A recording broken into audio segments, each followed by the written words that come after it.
मेरे घनिष्ठ मित्रों, नमस्कार।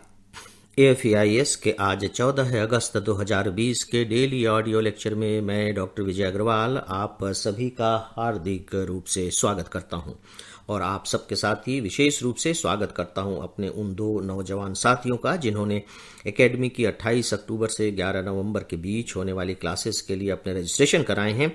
इन दोस्तों के नाम हैं मोहित राठौर औरंगाबाद से और नेरित शर्मा बांसवाड़ा राजस्थान से। दोस्तों, आज शुक्रवार है और शुक्रवार को मैं आप लोगों को नियमित तौर पर कुछ सूचनाएं देता हूं। सूचनाएं सामान्य से ही होती हैं कि शनिवार और रविवार को डेली ऑडियो लेक्चर नहीं दिया जाता है, लेकिन जो प्रेस क्लिपिंग्स हैं, अखबारों की जो कटिंग्स हैं, वो आपको एज इट इज़ प्रोवाइड की जाती हैं और साथ ही साथ एक वीकली क्वेश्चन, साप्ताहिक प्रश्न दिया जाता है ताकि आप मेन एग्जामिनेशन के लिए प्रैक्टिस कर सकें। फ्रेंड्स, आज के मुख्य विषय के अंतर्गत हम लोग क्या कहने जा रहे हैं आपको मालूम ही होगा। और मालूम क्या होगा, अब हम लोग चूंकि विषय का डिक्लेरेशन पहले ही कर देते हैं तो अनुमान लगाने की आपकी गुंजाइश नहीं रह जाती। तो आज मैं आपसे बात करने जा रहा हूं कि कर सुशासन के बारे में। कर सुशासन, राइट। आज के अखबार इससे भरे पड़े हैं और सच पूछिए तो आज जितनी भी खबरें हैं उसमें यही एकमात्र ऐसी खबर है जिसे हम सिविल सर्विस एग्जामिनेशन की दृष्टि से महत्वपूर्ण मान सकते हैं। फ्रेंड्स, इसके तहत सरकार ने क्या क्या प्रावधान किए हैं, क्या क्या बातें लागू की गई हैं, बहुत डिटेल्स में आज अखबारों में वो सारी बातें दी हुई हैं। तो उन्हें अगर मैं दोहरा देता हूं तो मुझे लगता है कि मैं आपके लिए कुछ विशेष नहीं कर रहा हूं, है ना। अखबारों में बाकायदे वो चीज़ें दी हुई हैं। जो कॉम्पिटिटिव एग्जामिनेशन की मैगजीन्स आती हैं उनमें भी ये बातें बहुत विस्तार के साथ बताई गई होंगी और अभी अखबारों में बट नेचुरल है कि इससे रिलेटेड एडिटोरियल आर्टिकल्स और कमेंट भी आएंगे। कुछ एडिटोरियल आर्टिकल्स, कमेंट्स आज भी आए हैं, तो वहाँ से आप उन्हें पूरा कर लेंगे। मैंने सोचा कि फिर मुझे इसकी जो पृष्ठभूमि है या इससे जुड़े हुए इसकी परिधि में जो दूसरी बातें आती हैं उन पर चर्चा करनी चाहिए। तो आइए मैं उन्हीं की ओर आपका ध्यान आकर्षित करूं। आपका जो सिविल सर्विस एग्जामिनेशन मेंस का जो सेकंड पेपर है ना, जिसमें पॉलिटी और कॉन्स्टिट्यूशन ये सारी बातें हैं, सिविल सर्विसेज भी उसी के तहत आता है। उसके अंतर्गत आपके सिलेबस में 3 शब्द दिए हुए हैं, आपको ध्यान होगा। उसमें एक है गुड गवर्नेंस, जिसे हम हिंदी में कहते हैं सुशासन। अच्छा शासन भी कह सकते हैं, लेकिन हिंदी का अच्छा शब्द है सुशासन। तो हिंदी मीडियम के स्टूडेंट को अच्छा प्रशासन की जगह सुशासन शब्द का प्रयोग करना चाहिए। गुड गवर्नेंस, गुड गवर्नेंस क्या है आप बहुत अच्छे से जानते हैं और अब तो बोलचाल में इसका काफी कुछ प्रयोग भी होने लगा है। गुड गवर्नेंस का मतलब जहां सारी चीजें सिस्टमैटिक तरीके से हो रही हों, और इसकी जो डेफिनेशन दी जाती है इस तरीके से कि मिनिमम गवर्नमेंट मैक्सिमम गवर्नेंस, यानी कि सरकार कम हो और सब कुछ अच्छा चलता रहे। गुड गवर्नेंस, इसके बारे में आप सब जानते हैं।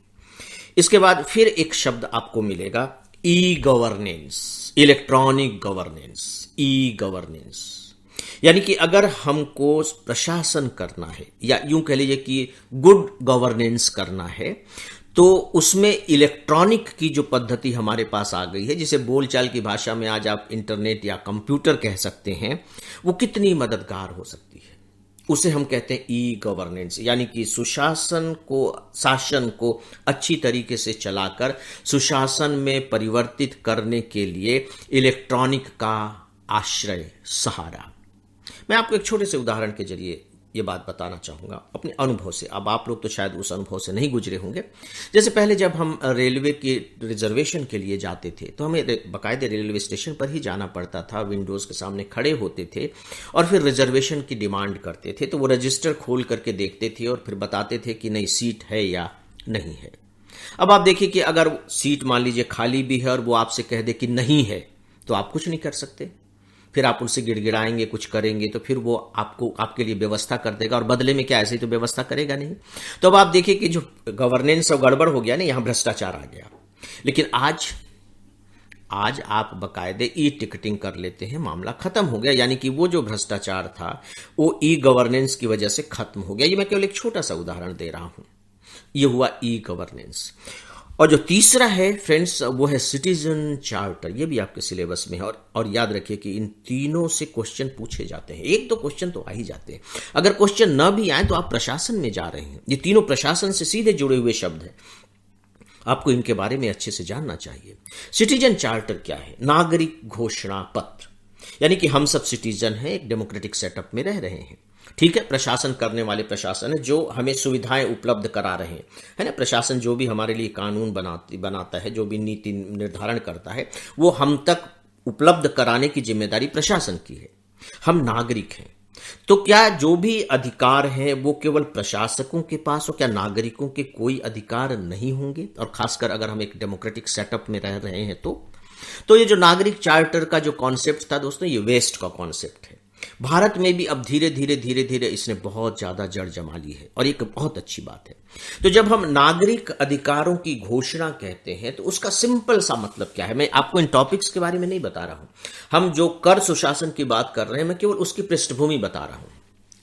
तो ये जो सिटीजन चार्टर है उसका मतलब है कि यदि आप कहीं भी सरकारी दफ्तर में जाते हैं तो उस सरकारी दफ्तर ने बाकायदे घोषणा कर रखी है और वो घोषणा बाहर एक चार्ट पर लगा हुआ है। चार्ट अधिकार है वो आपकी कि यहां आपका ये काम होगा, इतने दिन में काम हो जाएगा, इसके लिए इतनी फीस ली जाएगी, अगर इतने दिन में काम नहीं होता है तो आप इसकी अपील यहां कर सकते हैं।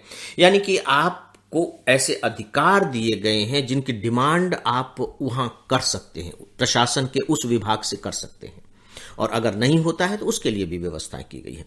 तो ये सिटीजन चार्टर है, नागरिक अधिकार आप कह सकते हैं।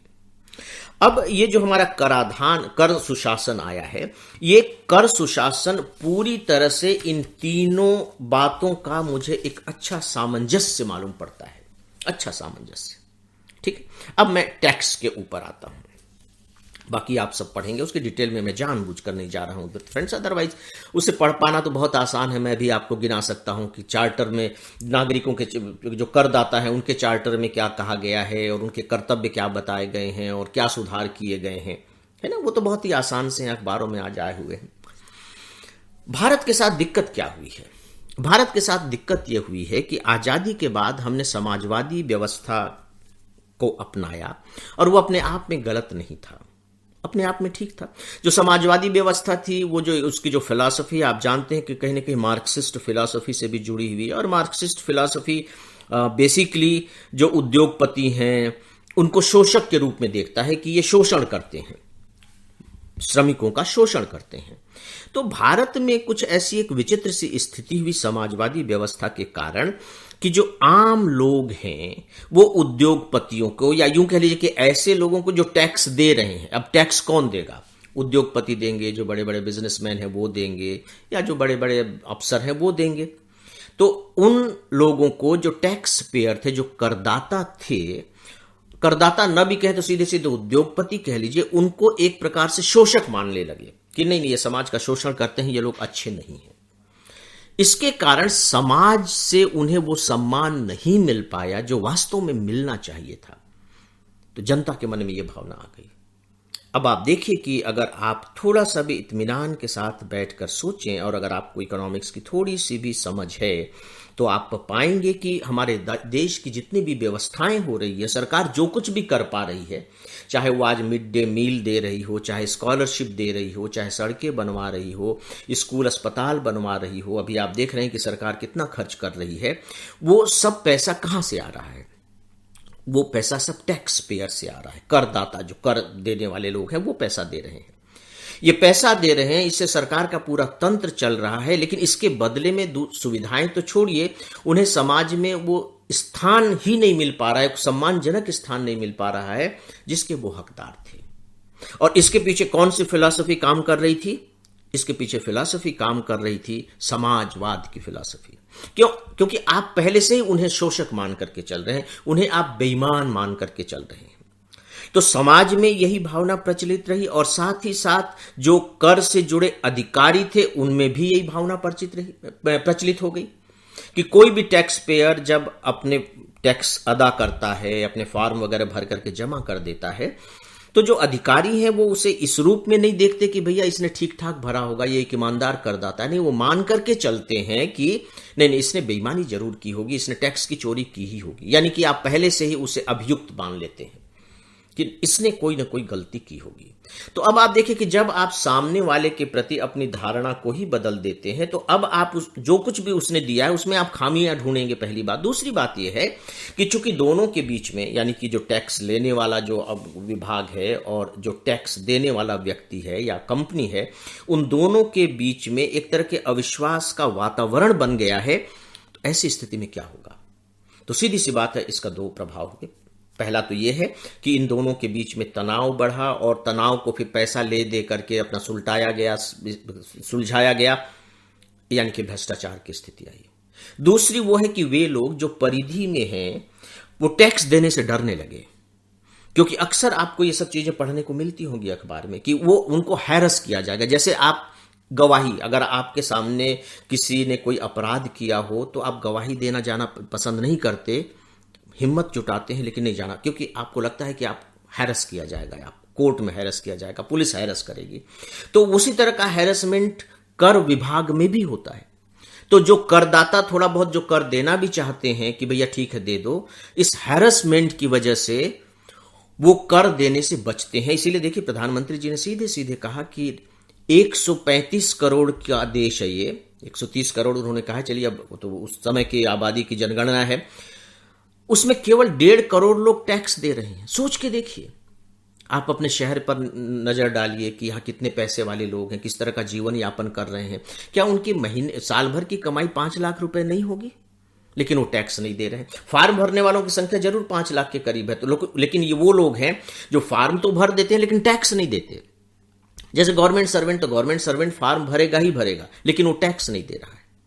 तो साफ दिखाई दे रहा है कि हमारे यहां टैक्स की चोरी बहुत हो रही है, कर वंचना बहुत अधिक है। तो दोस्तों, इन सभी स्थितियों में सुधार लाने के लिए सच पूछिए तो यह कर सुशासन लाया गया है। इसके अंदर कौन कौन से प्रोविजन किए गए हैं, उन प्रोविजन का क्या आगे चलकर के प्रभाव होगा, उन्हें आप बहुत अच्छे तरीके से समझ सकें, इसलिए मैंने 2 अलग अलग भागों में बांट करके इसकी पृष्ठभूमि आपके सामने रखी है। पहला जो इसका भाग था ई गवर्नेंस, गुड गवर्नेंस और सिटीजन चार्टर का था, और दूसरा कि कराधान के संबंध में जो प्रॉब्लम है, जो व्यावहारिक समस्याएं हैं मूलभूत, वो क्या थी और वो क्यों पैदा हुई, क्यों ऐसी स्थिति बनी, इसकी मैंने जानकारी आपको दी है। और मुझे विश्वास है कि इस पृष्ठभूमि में जब आप पूरी की पूरी इस घोषणा को पढ़ेंगे तो डेफिनेटली आपकी जो समझ है इसके बारे में अधिक विस्तृत हो सकेगी और तभी आपके अंदर एक समीक्षात्मक शक्ति भी पैदा होगी। तो दोस्तों, आज के मुख्य विषय के बारे में बस इतना ही। न्यूज़पेपर्स की क्लिपिंग्स आपको उपलब्ध कराई जा रही है, आप सब देख लेंगे। ईमेल लिखने वाले मित्रों को धन्यवाद देता हूं और इन्हीं में से 2 दोस्तों के नाम हैं, श्वेता राज और अमन सोनी। आपका बहुत बहुत आभार। और फ्रेंड्स, इसी के साथ ही आज के डेली ऑडियो लेक्चर को अब यहीं समाप्त करना चाहूँगा। मेरा अभिवादन स्वीकार करें, मेरी शुभकामनाएं भी। नमस्कार।